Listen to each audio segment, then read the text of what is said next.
আর সেই কথাটা যদি ইসলামের কথা হয় তখন সবাই বলবে এটা হচ্ছে লা ইলাহা ইল্লাল্লাহ মুহাম্মাদুর রাসূলুল্লাহ। তো লা ইলাহা ইল্লাল্লাহ এটা হচ্ছে এক পাঠ, আর মুহাম্মাদুর রাসূলুল্লাহ এটা হচ্ছে আরেকটা পাঠ। তাহলে এই কালিমার মধ্যে দুইটি পাঠ রয়েছে। একটি হচ্ছে আল্লাহকে লক্ষ্য করে, আরেকটা হচ্ছে রসুলকে লক্ষ্য করে। একটা আল্লাহর কথা, আরেকটা রসুলের কথা। তাহলে কোনো ব্যক্তির ঈমান আনতে হলে দুই পাঠকেই স্বীকার করতে হবে, দুই পাঠের উপরেই ঈমান আনতে হবে। কেউ যদি বলে যে আমি আল্লাহকে মানি না কিন্তু রসুলকে মানি, আবার কেউ যদি বলে আল্লাহকে মানি কিন্তু রসুলকে মানি না, তাহলে এই দুই ব্যক্তির কেউই ঈমানদার হতে পারবে না। তাহলে দুই অংশের দুই অংশকেই মানতে হবে। লা ইলাহা ইল্লাল্লাহ। আবার এই লা ইলাহা ইল্লাল্লাহর মধ্যে আবার দুই অংশ। লা ইলাহা নফি, অস্বীকার করা, প্রথমে হলো অস্বীকার করা। ইল্লাল্লাহ অর্থাৎ আল্লাহকে অস্বীকার করা। প্রথমে হলো অস্বীকার করা যে আল্লাহ ছাড়া যা আছে সব আমি অস্বীকার করলাম।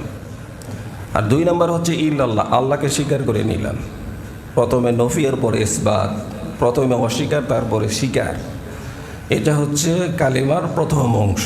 তাহলে আল্লাহ ছাড়া আর কোনো মাবুদ নাই, উপাস্য নাই, ইলাহ নাই, মাননেওয়ালা নাই, মালিক নাই। আল্লাহই আমাদের মালিক, আল্লাহ আমাদের খালিক, আল্লাহ আমাদের রিজিক দাতা, আল্লাহই সব কিছু। এবং আল্লাহর সামনে থেকে সমস্ত কিছুকে সরিয়ে দিতে হবে। তাহলে কালিমার প্রথম অংশে যেমন আল্লাহকে স্বীকার করে নিতে হবে, দুই নাম্বার আল্লাহ ছাড়া যত ইলা আছে এই সমস্ত ইলাকে অস্বীকারও করতে হবে।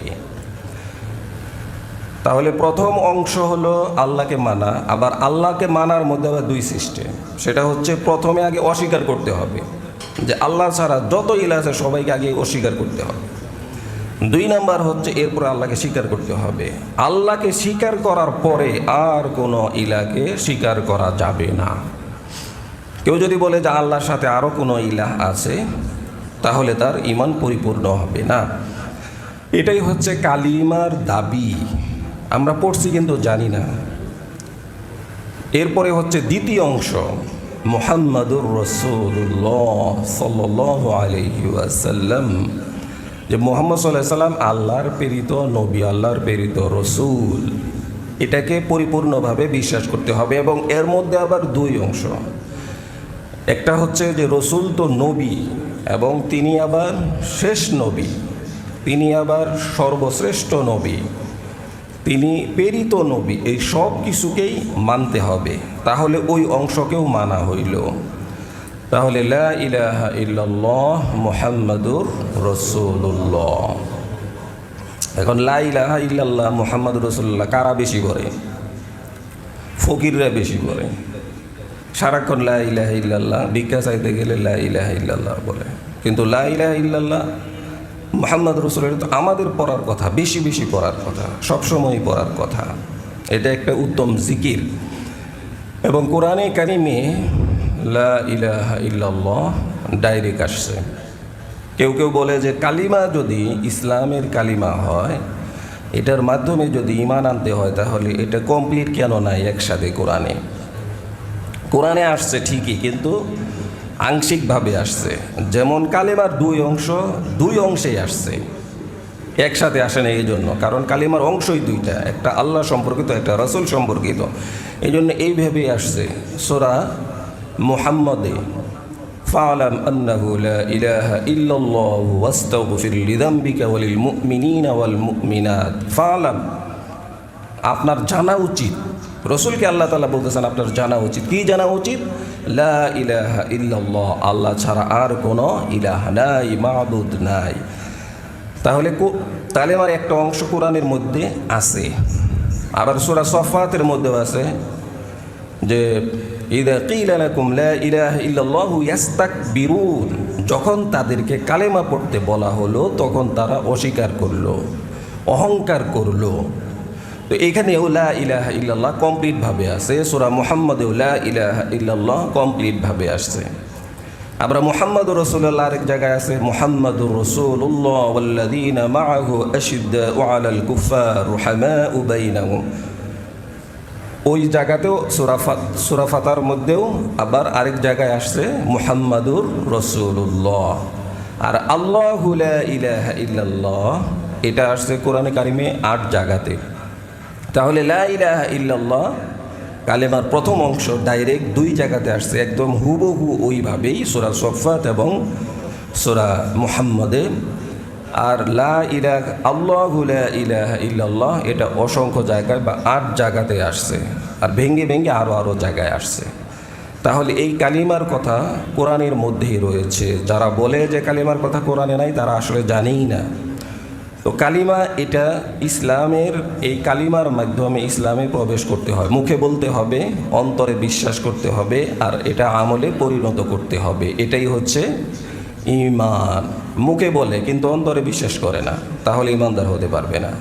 মুখে বলে অন্তরে বিশ্বাস করে কিন্তু আমলে পরিণত করে না, আবার আমলে পরিণত করে অন্তরে বিশ্বাস করে কিন্তু মুখে বলে না, আবার আমলে পরিণত করে অন্তরে বিশ্বাস করে না, মুখে বলে। অর্থাৎ তিনোটাই থাকতে হবে, আর এই তিনটার মাধ্যমেই হচ্ছে ঈমান। এটাই হচ্ছে ঈমানের দাবি, লা ইলাহা ইল্লাল্লাহ মুহাম্মাদুর রাসূলুল্লাহ। এটা বেশি বেশি আমাদেরকে পড়তে হবে। কালেমা কম পড়ে, এজন্য ঈমান দুর্বল। কালেমা যে যত বেশি পড়বে তার ঈমান তত বেশি মজবুত হবে। যেই বিষয়ে যে বেশি চিন্তা করবে, গবেষণা করবে, ফিকির করবে, তার দিলের মধ্যে ওইটার প্রভাব পড়ে যায়, আসর পড়ে যায়। তো যখন আমি কালেমার পড়বো বেশি বেশি, কি পড়তেছি? যে আল্লাহ ছাড়া কোনো মাবুদ নাই, আল্লাহ ছাড়া কোনো মাবুদ নাই, মুহাম্মদ সাল্লাল্লাহু আলাইহি ওয়াসাল্লাম আল্লাহ তাআলার রাসূল। তো এই কালিমায় তাওহীদ এত গুরুত্বপূর্ণ যে রাসূল সাল্লাল্লাহু আলাইহি ওয়াসাল্লাম তার চাচার কাছে গিয়ে বলছেন, কুল ইয়া আম্মি, হে আমার চাচা আপনি বলেন লা ইলাহা ইল্লাল্লাহ। তাহলে জান্নাতে পৌঁছায় দেওয়ার দায়িত্ব আমার, আপনার আমি জান্নাতে পৌঁছায় দেব। মান কানা লা ইলাহা ইল্লাল্লাহ দাখালাল জান্নাহ। রাসূল বলছেন যে যাও মানুষের মাঝে ঘোষণা করো, যে ব্যক্তি লা ইলাহা পড়বে সেই জান্নাতে চলে যাবে, লা ইলাহা পড়লেই সে জান্নাতে চলে যাবে। এই কথা মানুষের মাঝে ঘোষণা করো।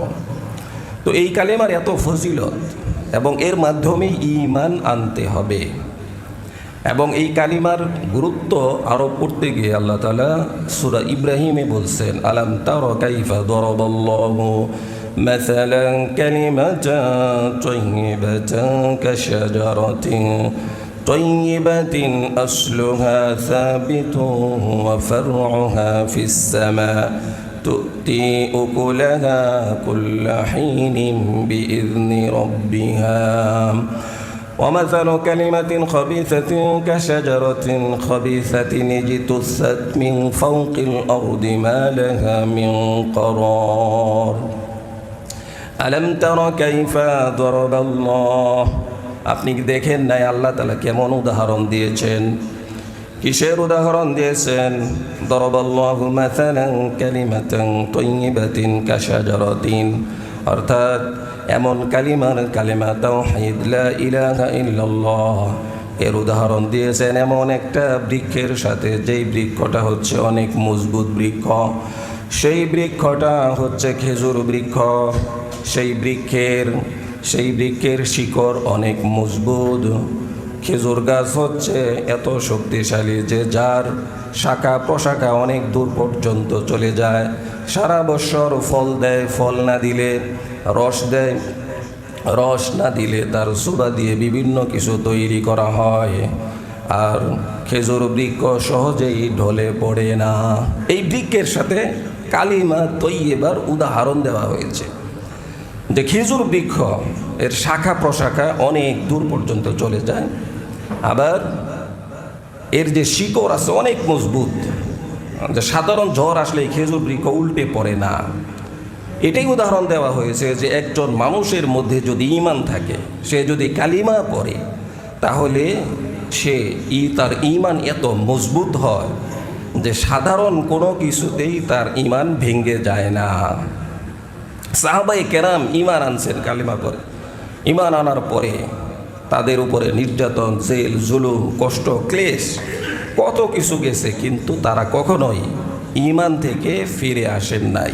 তাদের ঈমান ছিল মজবুত। খেজুর বৃক্ষ যেরকম জমিনের উপরে মজবুতভাবে দাঁড়িয়ে থাকে, সাধারণ ঝড়ঝাপটায় তাকে কিছু করতে পারে না, কালিমাওয়ালা মুমিন তো এমন হবে যে সাধারণ কোনো জেল, জুলুম, নির্যাতন, কষ্ট, ক্লেশ, দারিদ্রতা কোনো কিছুই তাকে উপড়ে ফেলতে পারবে না, যেরকম খেজুর গাছকে কেউ উপড়ে ফেলতে পারে না। সাধারণ ঝড় বৃষ্টি যেরকম খেজুর গাছকে উপড়ে ফেলতে পারে না, কালিমাওয়ালা ইমানদার কেউ সাধারণ গুনাহ, সাধারণ জুলুম, সাধারণ দারিদ্রতা, সাধারণ সমস্যা এগুলি তাকে উপড়ে ফেলতে পারবে না। আর তার শাখা প্রশাখা অনেক দূর, আর সে সবসময়ই ফল দেয়। খেজুর গাছ সবচেয়ে বেশি সময় ফল দেয়, আর যেই সময় ফল দেয় সেই সময় রস আছে। তাহলে খেজুর গাছ এর যে মূল এটা হচ্ছে ঈমান, আর এর কাণ্ড এগুলি হচ্ছে আকীদা, আর এর যে শাখা প্রশাখা এগুলি হচ্ছে আমল। আর এগুলির ফল কি? ওই গাছের ফল, খেজুর গাছের ফল হচ্ছে আমাদের আচার আচরণ ব্যবহার, একজন ইমানদারের এগুলি হচ্ছে ফল। সেই ফল এমন আচরণ করবে মানুষ, খেজুর গাছ খেজুর খেয়ে যেরকম মজা পায়, ইমানদারের ইমানওয়ালার আচরণের কারণে সেও এরকম মজা পাবে। তো এই জন্য এই বৃক্ষের সাথে আল্লাহ তাআলা উদাহরণ দিয়েছেন। তো এটাকে সহজেই উপড়ে ফেলা যাবে না। সব গাছ তো আর এরকম না, কিন্তু এরকম অনেক গাছ আছে যেগুলি সাধারণ ঝড়ঝাপটা আসলেই শেষ, ঝড়ঝাপটা আসার আগেই শেষ, বাতাস আসতেছে সে শেষ। কিন্তু খেজুর গাছ এরকম না। ওয়ামাসালু কালিমাতিন কাশাজারা খবিসাতিন তুসাত মিন ফাওকিল আরদি মা লাহা মিন করার। আর আরেকটা খবিস গাছের সাথে তুলনা দেওয়া হয়েছে শিরিক এবং কুফরকে। তার ইমানিয়া এত দুর্বল, বা সে শিরিক করে, সে মুশরিক, তার মধ্যে কুফর আছে, এটা এতটাই দুর্বল যেরকম অন্য গাছ যেরকম দুর্বল যে তার আশেপাশে যদি বাতাস দেয় তাহলে সে পড়ে যায়। তো যেই ইমানের মধ্যে শিরিক আছে, যে ইমানের মধ্যে কুফর আছে, অথবা যারা মুশরিক, যারা শিরিক করে, তার মধ্যে ইমান নাই, শিরিক করে, কুফর করে, তারাও ধৈর্যের সামনে টিকতে পারে না, তারা জুলুমের সামনে টিকতে পারে না, তারা একটু রোগ ব্যাধির সামনে টিকতে পারে না, সে অল্পতেই ধৈর্যহারা হয়ে যায়। ওই গাছ যেরকম অল্প বাতাসেই ধ্বংস হয়ে যায়, সেও নিজে তার ইমানের মজবুতি না থাকার কারণে অল্পতেই সে শেষ হয়ে যায়। এজন্য ইমানের মজবুতি খেজুর গাছের মতো ইমান, যে শিকড় যেরকম গাছ, এই শিকড় যেরকম মাটিকে আঁকড়ে ধরে, এরকম ইমানওয়ালা। যে সাধারণ একটু জ্বর আসছে তো আল্লাহকে বলে গেলাম, সাধারণ একটু টেনশন আসছে আল্লাহকে গালাগালি শুরু করে দিলাম, সাধারণ ব্যবসায় সমস্যা, চাকরিতে সমস্যা, আল্লাহর কাছ থেকে মুখ ফিরিয়ে নিলাম, নিরাশ হয়ে গেলাম। তো বিভিন্নভাবে যখন আল্লাহ তাআলা পরীক্ষা করেন, সেই পরীক্ষায় আমি ফেল হয়ে গেলাম, তাহলে আমার ঈমান খেজুর গাছের মতো মজবুত না, সেই দুর্বল গাছের ন্যায়, যেই গাছ বাতাস আসার আগেই পড়ে যায়। এইভাবে আল্লাহ তাআলা সুন্দর উদাহরণ দিয়েছেন এই কালিমার। এই জন্য এই কালিমাকে মজবুতভাবে আঁকড়ে ধরতে হবে। সমস্ত নবী রাসূলদের বাক্য একটাই ছিল, সেটা কি? লা ইলাহা ইল্লাল্লাহ। এইটাই ছিল। সমস্ত নবী রাসূলরা এই কথা নিয়ে আসছিলেন, অন্য কোনো কথা নিয়ে আসেন নাই। সমস্ত নবী রাসূলরা, কোনো নবী এরকম আসেন নাই যে শুধু সে ঘরবাড়ি কেমনে বানাইতে হবে এইটাই শিখেছে, ডাক্তারি কেমনে করতে হবে এইটাই শিখেছেন, জমি জমা কেমনে করতে হবে এইটাই শিখেছেন, এরকম না। সমস্ত নবী রাসূলরা এক কথা বলেছেন, সেটা ছিল লা ইলাহা ইল্লাল্লাহ। এটাই ছিল সমস্ত নবী রাসূল। নূহ আলাইহিস সালাম দাওয়াত দিয়েছেন, ইয়া কওমি আবুদুল্লাহা মা লাকুম মিন ইলাহিন গায়রু। হে কওম, উবুদুল্লাহ, আল্লাহর ইবাদত করো। মিন ইলাহিন গায়রু, আল্লাহ ছাড়া কারো ইবাদত করা যাবে না। এবং কোরআনেও প্রথম কথায় ইয়া আইয়ুহান নাস উবুদু রাব্বাকুমুল্লাযী খলাকাকুম ওয়াল্লাযীনা মিন ক্বাবলিকুম লাআল্লাকুম তাত্তাকুন, হে মানুষেরা আল্লাহর ইবাদত করো যেমনিভাবে তোমাদের পূর্ববর্তীরা করেছে, লাআল্লাকুম তুফলিহুন, তাহলে তোমরা সফলকাম হবে, তাহলে তোমরা মুত্তাকি হবে, তাহলে তোমরা সফলকাম হয়ে যাবে। এজন্য একমাত্র আল্লাহর ইবাদত করতে হবে, আল্লাহর গুণগান গাইতে হবে, আল্লাহর কথাই বলতে হবে, আল্লাহকে নিয়েই চিন্তা করতে হবে, আল্লাহকে নিয়েই গবেষণা করতে হবে। আমার আল্লাহ যত হুকুম দিয়েছেন সমস্ত হুকুম আমি পালন করব, এই বিশ্বাস অন্তরে রাখতে হবে মজবুতির সাথে। তো সমস্ত নবীদের কথা একটাই, লা ইলাহা ইল্লাল্লাহ। হুদ আলাইহিস সালাম একই কথা বলছেন, ইয়া কওমি আবুদুল্লাহ মা লাকুম মিন ইলাহিন গায়রু। সালেহ আলাইহিস সালাম একই কথা বলছেন, ইয়া কওমি আবুদুল্লাহ মা লাকুম মিন ইলাহিন গায়রু। শুআয়ব আলাইহিস সালাম একই কথা বলছেন, ইয়া কওমি আবুদুল্লাহ মা লাকুম মিন ইলাহিন গায়রু।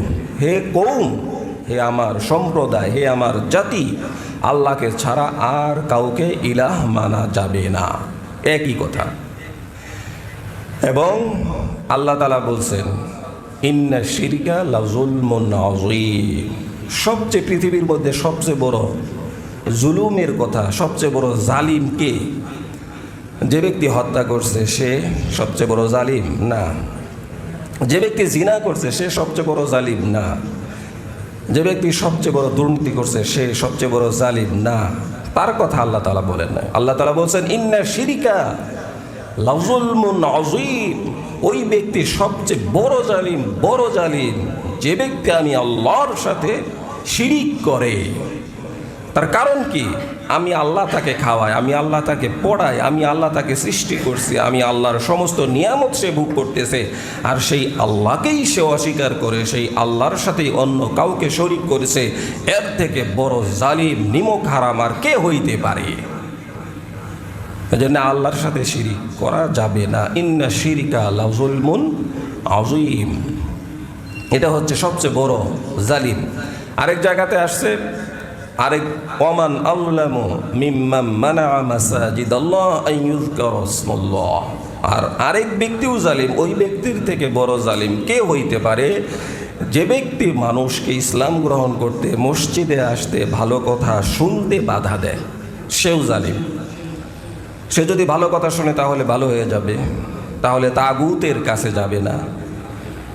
যে ব্যক্তি মসজিদে আসে তাকে বাধা দেয়, যে ব্যক্তি মসজিদে হক কথা বলে তাকে বাধা দেয়, এর থেকে বড় জালিম আর কেউ হইতে পারে না। তাহলে এক নাম্বার জালিম যে শিরিক করে, আর দুই নাম্বার জালিম ওই ব্যক্তির সে জালিম আর কেউ হইতে পারে। আল্লাহ তাআলা বলছেন যে আল্লাহর কথা একজনে বলে তাকে বলতে বাধা দেয়, তাকে বলতে দেয় না আল্লাহর কথা সঠিকভাবে, কোরআনের কথা হাদিসের কথা সঠিকভাবে বলতে দেয় না, মসজিদে যাইতে বাধা দেয়, এ হচ্ছে অন্যতম জালিম। আমাদের সমাজে আছে না না এই ধরনের জালিম?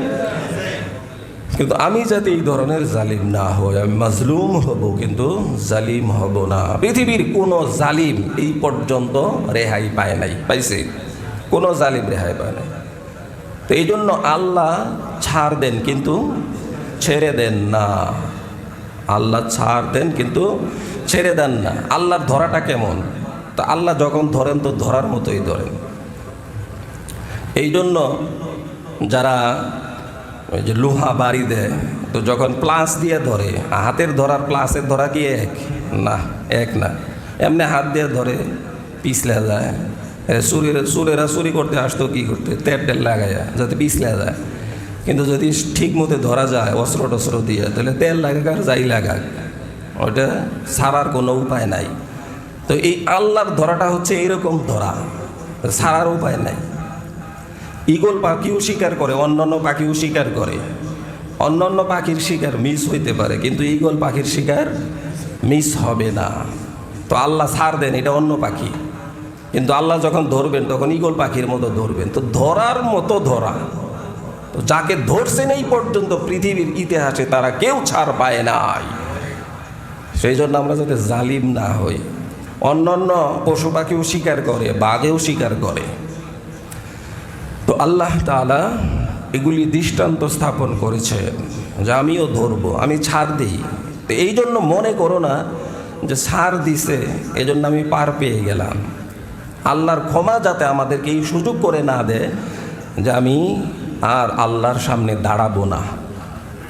আল্লাহ এখন সুযোগ দিছেন, এই সুযোগটাকে আমি যাতে এই কথা মনে না করি যে আমাকে আল্লাহর সামনে দাঁড়াইতে হবে না, এই কথা যাতে মনে না করি। বাচ্চারা ঘুড়ি উড়াইতে থাকে, ঘুড়ি উড়াইতে থাকে, ঘুড়ি উড়াইতে থাকে, আর ঘুড়ি আকাশ পানে চলতে থাকে। এবার ডাটাই থেকে সুতা ঢিল দেওয়া হয়, যা উঠতে থাক উঠতে থাক। এবার সেও খুশি যে আমার ঘুড়ি কত উপরে চলে গেছে, সবার উপরে চলে গেছে। গুনাহগার বান্দা মনে করে যে আমাকে আর কে পায়।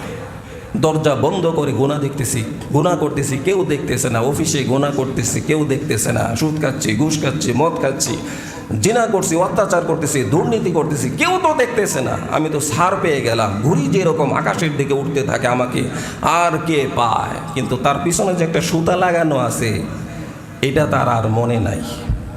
তো আমরাও যখন গুনাহ করি, আল্লাহ যে দেখতেছেন, আল্লাহর সিসি ক্যামেরা যে আমার সাথে ফিট করা আছে, এই ব্যাপারে আমার কোনো ধারণা নাই। তো সন্ধ্যাবেলা যখন হয়ে যায়, মা যখন ডাকে যে বাড়িতে যায়, তখন বাচ্চা ঘুড়ির নাটায় টানতে থাকে টানতে থাকে। এবার ঘুড়ি এত উপরে উঠে গেছে, সে চিন্তা করে কি ব্যাপার, আমি তো অনেক উপরে উঠছি, এখন আবার টানে কে আমাকে। যতই সে বাহাদুরি করুক, যতই উপরে চলে যাক, শেষ পর্যন্ত মালিকের হাতে ধরা দিতেই হয়, মালিকের হাতে ধরা দিতেই হবে। তো আল্লাহ এভাবে ছাড় দেন, কিন্তু ছেড়ে দিবেন না, ধরবেনই, আজকে হোক বা কালকে হোক। এই জন্য পৃথিবীর ইতিহাসে যে বা যারাই যত বড়ই জালিম হয়েছে, তাদের শাস্তিও সেরকম হয়েছে, এবং কোনো জালিম এই পর্যন্ত ছাড় পায় নাই, সামনেও ছাড় পাবে না। এই জন্য মানুষের উপর জুলুম করা যাবে না। তো সবচেয়ে বড় জালিম হচ্ছে ওই ব্যক্তি, যে ব্যক্তি বলে যে আল্লাহর সাথে অন্য কাউকেও মানা যায়, ইন্না শিরকা লাযুলমুন আযীম। আর অন্যতম জালিম হচ্ছে ওই ব্যক্তি, যে ব্যক্তি মানুষকে আল্লাহর কথা থেকে বাধা দেয়, আল্লাহর কথা শুনতে বাধা দেয়, আল্লাহর পথে যাইতে বাধা দেয়, মসজিদে যাইতে বাধা দেয়, মসজিদে ভালো কথা বলতে বাধা দেয়। এরকম আছে। হুজুর এটা কইলেন কে মসজিদে? আমি তো এই লাইনে আছে, আপনি এই ওয়াজ করলেন নাকি? আলহামদুলিল্লাহ এখানে নাই, অন্য জায়গার কথা আমরা শুনি আর কি, যে সুদ ঘুষের আলোচনা করতে বাধা দেয়, নারীর পর্দার আলোচনা করতে বাধা দেয়, মদের আলোচনা করতে বাধা দেয়, এই আলোচনা করতে বাধা দেয়। ওই যারা বাধা দেয় তারা কি এর মধ্যে আছে না? না, এই জন্য বাধা দেয়, এর মধ্যে আছে, এই জন্যে বাধা দেয়। যে হুজুর তো আসলে অন্য কাউরি ওয়াজ করে না, ডাইরেক্ট আমারই কইছে। এখন দুষ্ট যদি 100টা পয়েন্টেও আলোচনা করা হয়, আর আমরা যদি 500 মানুষ থাকি, তাহলে এই পয়েন্টগুলোর যে কোনো কারো উপরে না পড়বে, তো পড়বেই, একজনের উপরে পড়বেই। কারণ সে যদি মনে করে যে আমারই বলছে, তাহলে তো হবে না। হ্যাঁ, বলতে হবে আমাকেই বলছে, আমিও ঠিক হব। আমি যদি ঠিক নাও হই, এই আলোচনা শুনে আরও 10 জন সঠিক হবে, ঠিক হবে, এটাই আমি চাই। তাহলে না ভালো কথা, ভালো মন মানসিকতার কথা। তো এই জন্য জালিম হওয়া যাবে না, মাজলুম হতে হবে, জালিম হব না।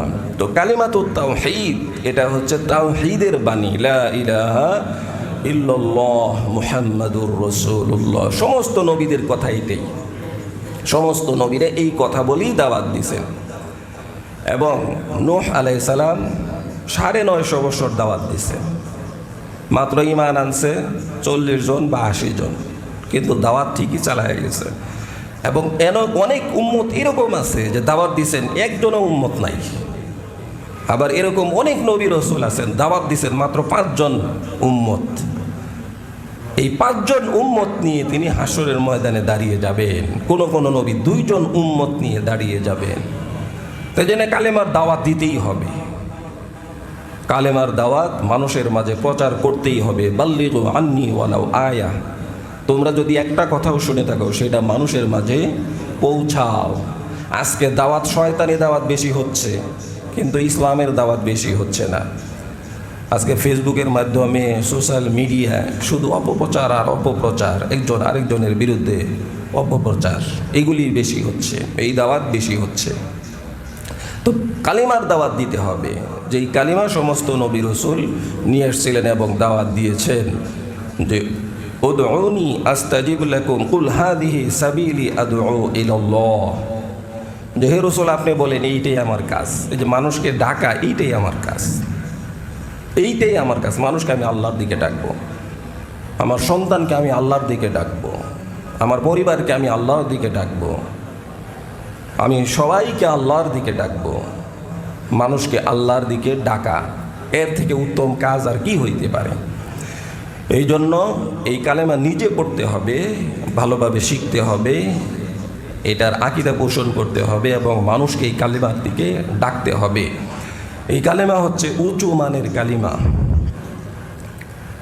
নূহ আলাইহিস সালাম তার সন্তানকে বলছেন যে 7 আসমান এবং 7 জমিন যদি এক পাল্লায় দেয়া হয়, আর যদি এই কালিমাকে এক পাল্লায় দেওয়া হয়, তাহলে এই কালিমার পাল্লা ভারী হয়ে যাবে। এই কালিমার পাল্লা ভারী হয়ে যাবে। 7 আসমান আর 7 জমিন। এই মসজিদের ওয়েট কত? সারা বাংলাদেশের ওয়েট কত? সারা পৃথিবীর ওয়েট কত? 7 আসমানের ওয়েট কত? 7 জমিনের ওয়েট কত? এটা এক পাল্লায়। অনুধাবন করতেছি, এটা এক পাল্লায়। আর কালিমার পাল্লা, কালিমা আরেক পাল্লায়। তো রাসূল বলছেন কালিমার পাল্লা ভারী হয়ে যাবে। তো এত বড় এই কালিমার মর্যাদা, এই কালিমার ওয়েট, এই জন্য এটা বেশি বেশি পড়তে হবে। আরেক হাদিসের মধ্যে আসছে যে বান্দা আমল নামা যখন ওজন করা হবে, তখন তার সামনে 99টা দফতর খুলে দেওয়া হবে। গুনার লিস্ট, গুনার লিস্ট। এগুলিকে হবে নাকি মুছে টুছে ফরম্যাট টরম্যাট করা যাবে? আগে থেকে ডিলেট ফরম্যাট করা যাবে? ফরম্যাট করা যাবে নাকি ভাইরাস এসে নষ্ট হয়ে যাবে? এরকম কোনো আছে? না, হার্ড ডিস্ক নষ্ট হওয়ার মতো না। দুনিয়ার হার্ড ডিস্ক, কম্পিউটারের হার্ড ডিস্ক, তারপরে মোবাইলের মেমোরি নষ্ট হইতে পারে, হার্ড ডিস্ক নষ্ট হইতে পারে, কিন্তু এই যে ফেরেশতারা লিখতেছে, আল্লাহ সাক্ষী, জমিন সাক্ষী, এগুলি নষ্ট হওয়ার মতো না। এবং এগুলিতে ভাইরাসও লাগবে না, এগুলি ফরম্যাটও কেউ করতে পারবে না। এবং এরকমও না যে কম্পিউটার ম্যানকে দিয়ে ওখানে আরেকটা লেখায় দেওয়া, এরকমও করা যাবে না। এখানে টাকাও চলবে না, ক্ষমতাও চলবে না, কোনো কিছুই চলবে না। আমি যেমনি করতেছি এমনিই উঠবে। আমি আজকে রাত্রে যদি গুনাহ করে থাকি, এই গুনাহটাই উঠবে। আজকে রাত্রে যদি আমি তাহাজ্জুদ করে থাকি, সেইটাই উঠবে। আমি বাবা মার সাথে ভালো ব্যবহার করে থাকলে সেইটাই উঠবে। আমি বিবিদের সাথে ভালো ব্যবহার করে থাকলে, খারাপ ব্যবহার করে থাকলে সেইটাই উঠবে। একটু এদিক সেদিক হবে না। ওদিয়াল কিতাব ফাতারাল মুজরিমিন মুশফিকিন মিম্মা ইয়াকুলুন, অর্থাৎ সবই উঠবে, কোনো কিছুই এদিক সেদিক হবে না। যেহেতু এদিক সেদিক হবে না, এরকম 99টা আমলের দফতর খুলে দেওয়া হবে। দেখো, এটা হচ্ছে নামাজ না পড়ার, এটা রোজা না রাখার, এটা মানুষের সাথে খারাপ ব্যবহার করার, এটা হারাম ইনকাম করার দফতর খুলে দেওয়া হলো। এবার বান্দা পড়বে যে আল্লাহ কি অবস্থা, সবই আছে। বাবা জাদুমা আমিলু হাদিরা ওয়ালা ইয়াজলিমু রাব্বুকা আহাদা। পড়ো, দেখো সবই আছে কিনা। আল্লাহ সব আছে। বাবা জাদুমা আমিলু হাদিরা ওয়ালা ইয়াজলিমু রাব্বুকা আহাদা। ছোটটাও আল্লাহ বাদ দেন নাই, বড়টাও বাদ দেন নাই, সব এখানে আছে। এখন উপায় কি? এখন উপায় হলো তার কাছে কালিমা আছে। আর এই কালিমা, এই 99টা দফতর এক পাল্লায় আর তার কালিমাটা আরেক পাল্লায় দেওয়া হবে। সাথে সাথে এই 99 পাল্লার তুলনায় কালিমার পাল্লা ভারী হয়ে যাবে, আর আল্লাহ তাআলা তাকে মাফ করে দিবেন। তাহলে তো হইলই হুজুর, আর কি নাকি? আর তো আর টেনশন নাই, নামাজও দরকার নাই, কোনো কিছুই আর দরকার নাই, কালিমা তো পড়ছেই, এটাই যেহেতু সব কিছু হয়ে যাবে, এরকম নাকি? এটাকে এর মর্যাদা বোঝানো হয়েছে যে এর মর্যাদা কত। আর আল্লাহ যাকে ইচ্ছা মাফ করবেন, কিন্তু আমি শুধু অন্যায় করব আর আল্লাহ মাফ করবেন, তাহলে এই শাস্তির কথা কেন বলছেন? তো এই জন্য এই কালিমার মর্যাদা অনুধাবন করতে হবে, এই কালিমা বেশি বেশি পড়তে হবে। এরপরে আরেক হাদিসের মধ্যে আসছে, আফদলুজ যিকরি লা ইলাহা ইল্লাল্লাহ, উত্তম জিকির হচ্ছে লা ইলাহা ইল্লাল্লাহ। ওয়া আফদলুদ দুআই আলহামদুলিল্লাহ, আর উত্তম দোয়া হচ্ছে আলহামদুলিল্লাহ বলা, আল্লাহর প্রশংসা করা, সমস্ত প্রশংসা আল্লাহর, এটাই উত্তম দোয়া। তাহলে আফদলুজ যিকরি লা ইলাহা ইল্লাল্লাহ ওয়া আফদলুদ দুআই আলহামদুলিল্লাহ। তাহলে উত্তম জিকির হচ্ছে লা ইলাহা ইল্লাল্লাহ, উত্তম দোয়া হচ্ছে আলহামদুলিল্লাহ। তাহলে দুইটাই পড়বো, লা ইলাহা ইল্লাল্লাহ মুহাম্মাদুর রাসূলুল্লাহ আলহামদুলিল্লাহ। এটার অংশ না, এটা আলাদা, কিন্তু এটাই আমরা পড়বো, সকালেও পড়বো, বিকালেও পড়বো, যখন সুযোগ পাই তখনই পড়বো। মূসা আলাইহিস সালাম আল্লাহকে বলছেন, আল্লাহ আমাকে স্পেশাল একটা দোয়া শিখিয়ে দেন। তো স্পেশাল দোয়া, তো উনি তো মনে করছেন অন্য কোনো একটা দোয়া শিখাবেন। তো আল্লাহ তাআলা বলছেন লা ইলাহা ইল্লাল্লাহ, এইটাই পড়ো। সমস্ত নবীর এইটাই পড়ছে, এবং তোমার জন্য স্পেশাল, যেটা স্পেশালের থেকে স্পেশাল হচ্ছে লা ইলাহা ইল্লাল্লাহ। এই জন্য এই কালিমা বেশি বেশি পড়তে হবে। কথা তো অনেক কথাই বললাম, সারাদিনই কথা বলতেছি, এই কথা বলি সেই কথা বলি, কিন্তু আল্লাহর কথা কয়বার বলি, এই কালেমার কথা কয়বার বলি সারাদিনে? সকালে কয়বার বলি, বিকালে কয়বার বলি, রাত্রে কয়বার বলি? অন্য অন্য কথা তো বলতেছি, তো সারা জীবনই তো কথা বললাম, কিন্তু কালেমার কথা কয়বার বললাম, কয়বার বলি? এই জন্য কালেমার কথা বেশি বেশি বলতে হবে। কালিমা লা ইলাহা ইল্লাল্লাহ মুহাম্মাদুর রাসূলুল্লাহ। মান কানা লা ইলাহা ইল্লাল্লাহ, মান ক্বালা লা ইলাহা ইল্লাল্লাহ দাখালাল জান্নাহ। যে ব্যক্তি কালেমা লা ইলাহা ইল্লাল্লাহ পড়লো, সে জান্নাতে চলে যাবে, এবং তার পিছনের গুনাহ মাফ। কোনো হিন্দু যদি পড়ে, কোনো মুশরিক যদি পড়ে, কোনো ইহুদি খ্রিস্টান যদি পড়ে যদি ঈমান আনে, তার পিছনের সমস্ত গুনাহ মাফ। তাদের জন্য জান্নাতে যাওয়া আরো সহজ। ইহুদি, খ্রিস্টান, হিন্দু, এদের জন্য জান্নাতে যাওয়া আরো সহজ, এবং আমল ছাড়া জান্নাতে যাওয়া। যদি মরণের আগে বা কিছুদিন আগে লা ইলাহা ইল্লাল্লাহ মুহাম্মাদুর রাসূলুল্লাহ পড়ে, তাহলে তার পিছনের সমস্ত গুনাহ মাফ, এবং সে জান্নাতি, কারণ সে একটা গুনাহ করার সুযোগ পাইতেছে। তো তাদের জন্য এত বড় লাভের বিষয়। কিন্তু এখানে কথা আছে, এখানে কথা হইলো যে বুঝ হলো একটা শক্তি, এই বুঝ আসাটাই হলো মেইন। এখানে একটা পরীক্ষা, যে সে আসবে কি আসবে না, এই কালেমা পড়বে কি পড়বে না। এত কিছু তার সামনে, যে মরলেই জান্নাত, কিন্তু তারপরেও তার এই বুঝ আসতেছে না। কিন্তু আল্লাহ তাআলা যে আমাকে এই বুঝ দেওয়ার আগেই আমাকে ঈমানদার বানিয়ে দিয়েছেন, আল্লাহ তাআলা আমাকে কত ভালোবাসেন।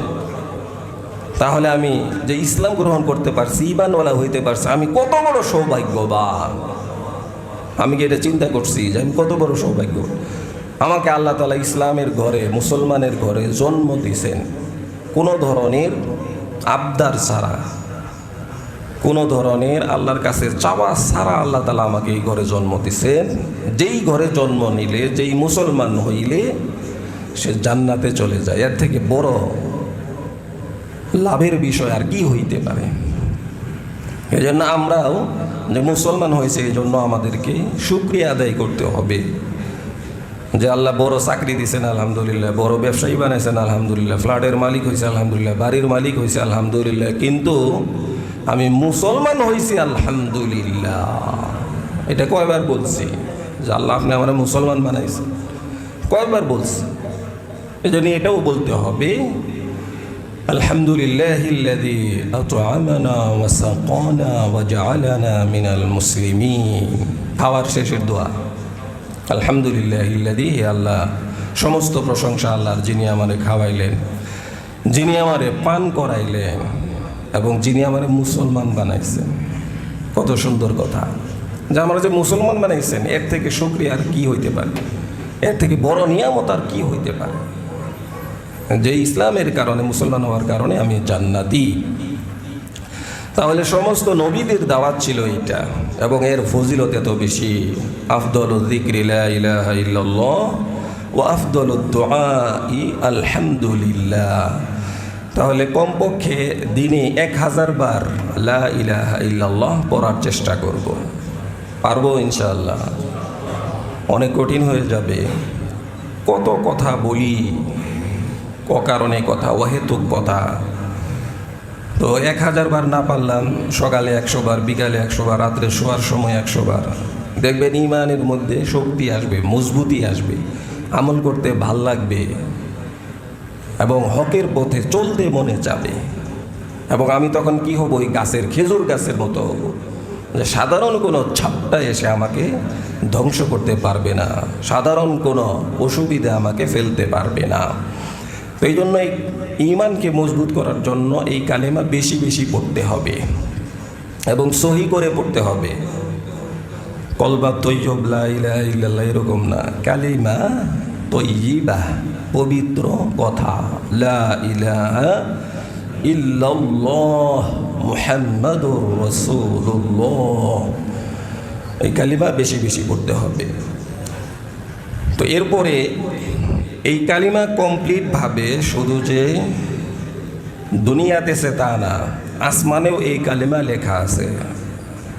রাসূল সাল্লাল্লাহু আলাইহি ওয়াসাল্লাম যখন জান্নাতে গেছেন, দেখছেন এই কালিমা স্বর্ণাক্ষরে লেখা, লা ইলাহা ইল্লাল্লাহ মুহাম্মাদুর রাসূলুল্লাহ, মুহাম্মাদুর রাসূলুল্লাহ সহকারে লেখা। কোথায়? জান্নাতে, জান্নাতে লেখা। এবং রসুলের পক্ষ থেকে এটাকে সুন্দর করে লিখিতভাবে আমাদের সামনে আসছে।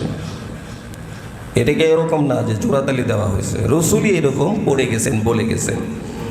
রাসূল সাল্লাল্লাহু আলাইহি ওয়াসাল্লাম কোরবানি করলেন 2টা, একটা করলেন নিজের পক্ষ থেকে, আরেকটা করলেন এবং বললেন ওই সমস্ত উম্মতের পক্ষ থেকে আমি কোরবানি করলাম যারা বলছে লা ইলাহা ইল্লাল্লাহ মুহাম্মাদুর রাসূলুল্লাহ। তাহলে রসুলেও বলছেন এই কথা, লা ইলাহা ইল্লাল্লাহ মুহাম্মাদুর রাসূলুল্লাহ। একটা হচ্ছে জান্নাতেই তিনি দেখছেন, কালি দিয়া লেখা না, স্বর্ণাক্ষরে, স্বর্ণ দিয়ে খচিত লেখা।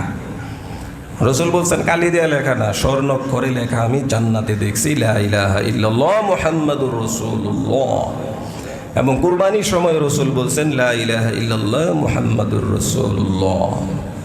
আবু যর গিফারী রাদিয়াল্লাহু তাআলা আনহু তিনি বলেন যে আমার চাচাতো ভাইকে নিয়ে রসুলের কাছে গেছি, রসুল পাহাড়ের পাদদেশে বসে আছেন, সবাই বলতেছে যে তিনি একটা কালেমার দাওয়াত দেন। তো আমরা তার কাছে গেলাম, তার কাছে গিয়ে জিজ্ঞেস করলাম যে আপনি কিসের দাওয়াত দেন, বলেন দেখি আপনার কথাটা কি, আপনি কোন কালেমার দাওয়াত দেন, নতুন কোন কালেমা আপনি নিয়ে আসছেন? তো রসুল তখন বলছেন লা ইলাহা ইল্লাল্লাহ মুহাম্মাদুর রাসূলুল্লাহ। তাহলে রসুলই এটা কমপ্লিট করে গেছেন, এটা নতুন কোনো কিছু না। যারা এটা নিয়ে বিভ্রান্তি সৃষ্টি করতে চায়, তারা সমাজের মধ্যে মানুষদেরকে ইসলাম বিমুখ করতে চায়, দিন থেকে তারা সরিয়ে দিতে চায়, এই জন্যই তারা উল্টাপাল্টা কথা বলে। এরপরে আরেক হাদিসের মধ্যে আসছে রাসূল সাল্লাল্লাহু আলাইহি ওয়াসাল্লাম বলেছেন যে জান্নাতে আমি দেখলাম লা ইলাহা ইল্লাল্লাহ, প্রথম লাইন। দ্বিতীয় লাইনে দেখলাম বুখারীর সরা ফাতহুল বারীর 17 খণ্ডে এটা আছে যে রাসূল সাল্লাল্লাহু আলাইহি ওয়াসাল্লাম জান্নাতে গিয়ে দেখলেন প্রথম লাইন লা ইলাহা ইল্লাল্লাহ মুহাম্মাদুর রাসূলুল্লাহ। আর দ্বিতীয় লাইনে লেখা আছে যারা নেক আমল করে, যারা দান করে, তাদের দানের প্রতিদান পুঙ্খানুপুঙ্খানুভাবে দেয়া হবে, ওইখানে লেখা, দ্বিতীয় লাইনে লেখা। এবং তৃতীয় লাইনে লেখা হচ্ছে যে বান্দা যদি মুমিন হয় তাহলে অবশ্যই তাকে ক্ষমা করা হবে। তাহলে 3টে লাইন, সেখানে কালিমা হচ্ছে প্রথম লাইন। 2 নম্বর লাইন বান্দার প্রতিদান আল্লাহ তাআলা দিবেন এবং বান্দা মুমিন হইলে আল্লাহ তাআলা তাকে ক্ষমা করে দিবেন। এমনিভাবে আরেক হাদিসের মধ্যে আসছে যে রাসূল সাল্লাল্লাহু আলাইহি ওয়াসাল্লামের যে পতাকা ছিল, সেই পতাকায় লেখা ছিল লা ইলাহা ইল্লাল্লাহ মুহাম্মাদুর রাসূলুল্লাহ। একটা পতাকা সাদা, আরেকটা পতাকা কালো, 2টা পতাকা ছিল রাসূলের। এবং 2টা পতাকা যুদ্ধের ময়দানে তিনি এটা উড়াইতেন। তো সেই পতাকার মধ্যেও কি লেখা ছিল? লা ইলাহা ইল্লাল্লাহ মুহাম্মাদুর রাসূলুল্লাহ। সেই পতাকাতে এই কালেমা লেখা ছিল। এখন পতাকা নিয়ে একটু বাড়াবাড়ি আছে না নাই? যে কালেমার পতাকা যারা লিখছে তাদেরকে বলতেছে যে এরা এটা কেন লিখলো, এই পতাকা রাস্তার মধ্যে কেন উড়াইতে হবে, আমাদের দেশকে জঙ্গি দেশ হিসেবে মানুষের সামনে, সারা পৃথিবীর সামনে তুলে ধরার চেষ্টা করতেছে। অর্থাৎ এতদিন পর্যন্ত ব্রাজিলের পতাকা উড়াইল, জার্মানের পতাকা উড়াইল, আর্জেন্টিনার পতাকা উড়াইল, তখন কিন্তু কোনো কথা নাই যে আমার এই মাতৃভূমি এটিকে স্বাধীন করতে এত এত মানুষের রক্ত গিয়েছে, এত এত মানুষ আহত হয়েছে, নিহত হয়েছে, সেই দেশে আমরা পৃথিবীর অন্য কোনো কুফর শক্তির, কুফর রাষ্ট্রের পতাকা উড়াইতে দিব না। এরকম হুজুররা ছাড়া কে বলছে? এমন তারা আরও বলে যে এই দুই একটা পতাকা উড়াইলে ক্ষতিটা কি? আজকে আপনি যেই সমস্ত নেইমার মেসির গল্প করতেছেন, তাদের অনুসরণ করতেছেন, তাদের জার্সি পড়তেছেন, তারা কে? তারা হচ্ছে কাফের। তাদেরকে ভালো লাগা, তাদের আচার আচরণ এগুলি গ্রহণ করা, তাদের জন্য খরচ করা। এক পাগলে 10 লাখ টাকা খরচ করছে, জমি পর্যন্ত বিক্রি করছে জার্মানির পতাকা বানাবার যায়। এবং এই যে এইটা ভালো লাগা থেকেই তো আসছে, মান তাশাব্বাহা বিকওমিন ফাহুয়া মিনহুম। যেই দল, যেই ব্যক্তি যাদের সাথে সামঞ্জস্য রাখবে, যাদেরকে ভালোবাসবে, তাদের সাথেই তাদের হাসর হবে। এই জন্য তাদেরকে ভালো না বাসলে রাত জাগে, তাদেরকে ভালোবাসে বিদেয়ী তো রাত একটা সময় উঠে খেলা দেখে, তাদেরকে ভালোবাসে বিদেয়ী তো এত টাকা খরচ করে তাদের কথা শুনে তাদের খেলা দেখে। অথচ ভালোবাসতে হবে মুমিন মুসলমান যারা, তারা আল মুসলিম আখুল মুসলিম। একজন মুসলমান আরেকজন মুসলমানের ভাই। একজন হিন্দু মুসলমানের ভাই হতে পারে না, একজন ইহুদি খ্রিস্টান একজন মুসলমানের ভাই হতে পারে না। তাদের সাথে ভালো আচরণ করব, তাদের সাথে খারাপ আচরণ করব না, জুলুম করব না, কিন্তু তাদের আদর্শ আমি গ্রহণ করব না। আজকে তাদের দেশের মানুষ জানেই না যে বাংলাদেশের মানুষ আমাদের জন্য এত পাগল, এরকম পাগল যে লাখ লাখ টাকা খরচ করতে হবে। তো এই জন্য আবার পতাকা শুধু রাস্তাতে উড়াইলেই হবে না, পতাকা দিলের মধ্যে উড়াইতে হবে। এই পতাকা যাতে আমাকে কবর পর্যন্ত নিয়ে যায়। এই পতাকার মধ্যে যা আছে লা ইলাহা ইল্লাল্লাহ মুহাম্মাদুর রাসূলুল্লাহ, এই সম্পর্কে আমাকে কবরে জিজ্ঞেস করা হবে। লা ইলাহা সম্পর্কে না, যখন তোমার ইলাহকে, মার রাব্বুকা, তোমার রবকে, কবরের প্রথম প্রশ্ন মার রাব্বুকা, তোমার প্রভুকে, তোমার রবকে। তখন শুধুমাত্র রাস্তায় পতাকা টানানোতেই এই প্রশ্নের উত্তর আমি দিতে পারবো না। এর জন্য এর উপরে থাকতে হবে, এর উপরে আমল করতে হবে, তারপরে কবরে গেলে আমি প্রশ্নের উত্তর দিতে পারবো। তো লা ইলাহা ইল্লাল্লাহ এই সম্পর্কে, তোমার রবকে এই সম্পর্কে জিজ্ঞেস করা হবে, এবং মুহাম্মদ সাল্লাল্লাহু আলাইহি ওয়াসাল্লামকে দেখে জিজ্ঞেস করা হবে মান হাদার রাজুল, এই ব্যক্তি কে। তাহলে কালেমার দুই অংশের ব্যাপারেই আমাকে কবরে জিজ্ঞেস করা হবে। আমি যদি আল্লাহকে দুনিয়াতে ইলাহ না মানি, অন্যকে ইলাহ মানি, রাসূলকে না মেনে অন্যকে আমি লিডার হিসেবে মানি, সেই ক্ষেত্রে আমি কবরে গিয়ে এই প্রশ্নের উত্তর দিতে পারবো না। এই জন্য এর উপরে আমল থাকতে হবে, এর উপরে ঈমান থাকতে হবে, তাহলে আমি কবরে গিয়ে এই প্রশ্নগুলির উত্তর দিতে পারবো। তবে মুসলমান সমাজে কালেমা উড়ানো, কালেমার কথা বলা, আল্লাহু আকবার তাকবীর বলা, নারায়ে তাকবীর বলাতে, আজান উচ্চ স্বরে দেওয়াতে যাদের চুলকানি, এদের চুলকানি বন্ধ করতে হবে। বুঝতে হবে, জানতে হবে, খেয়াল রাখতে হবে, এই বাংলাদেশ 95% মুসলমানের দেশ।